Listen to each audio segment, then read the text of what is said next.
I'm gonna snap a few plate pictures quick. So we use our phones so that anybody can alert if they think they have seen ICE.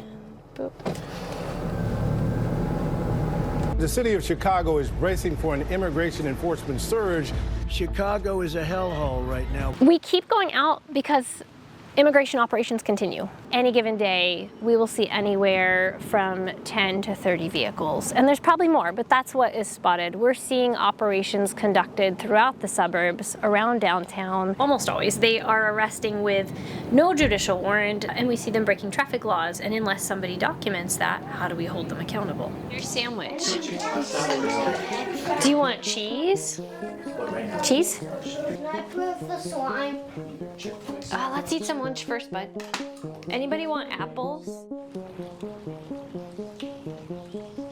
We're playing a long game. We are documenting anything illegal that we can, committed by a federal agent, that can and will be prosecuted in a different presidential administration. Because someday, I think a different administration can prosecute. All of these things are constitutional violations. They are against the law. 1312, you can't be within 1,000 feet of a courthouse. This is a state house. This is a 16th judicial. Section 111. The more evidence we can gather, the better. So we're out there daily gathering, and collecting so that someday we will see change and reform and hopefully accountability. Oftentimes, not always, but oftentimes we're looking for, darkly tinted SUV. That seems to be the vehicle of choice nowadays.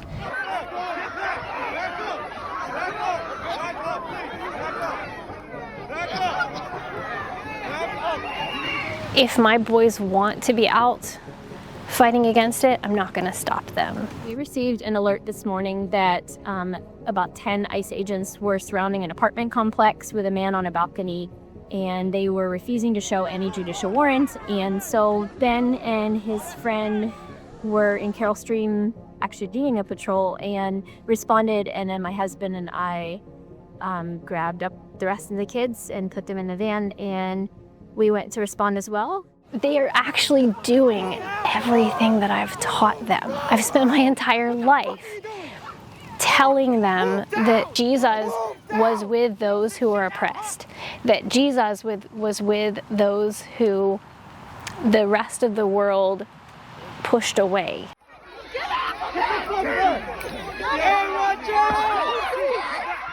The very first thing I do when I wake up, like before I get out of bed, is check any signal chats to make sure that nobody has alerted on their way to work. There are so many unknowns.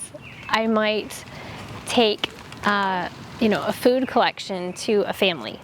I might check in on a family. We help care for a little baby whose daddy was taken before he was born and whose mom was diagnosed with cancer also before he was born.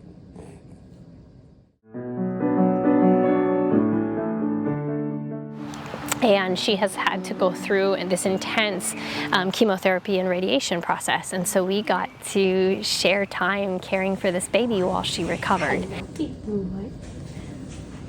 But this is, so like this will go to the food pantry, pop-up food pantry. It's donated plushies for kids. They all need to be sized and sorted. There's some shorts, but a lot of pants. So these are clean and ready for released detainees. I've never been an activist, not until even just a few years ago. I got involved as an advocate in clergy, child sexual abuse, and clergy and church abuse cases when a friend reported that her daughter had been molested by a lay catechist. So I stepped out as an advocate thinking that there would be hundreds of people stepping out, and it turned out that we were a very small team, under 20 people. We soon found that it was a much bigger problem than just one church and just one person, and it was pretty ubiquitous throughout the denomination. So in some ways it was a natural shift into, illegal federal agent operations. I think it did prepare me. I wasn't as disillusioned. I definitely was able to pivot pretty quickly. God, thank you so much for this day and this food. Thank you for always being with us. As long as I hope, as long as I have this dream for what America could be and what we as a society could be, I'm gonna keep getting up, right? Every single morning, and I'm gonna keep choosing to go out. So yeah, how long will we do this? I don't know. You can ask me tomorrow, and you can ask me the next day. I'm not gonna walk away from this. You know, this is reality, and we can't escape reality or we're not living in it.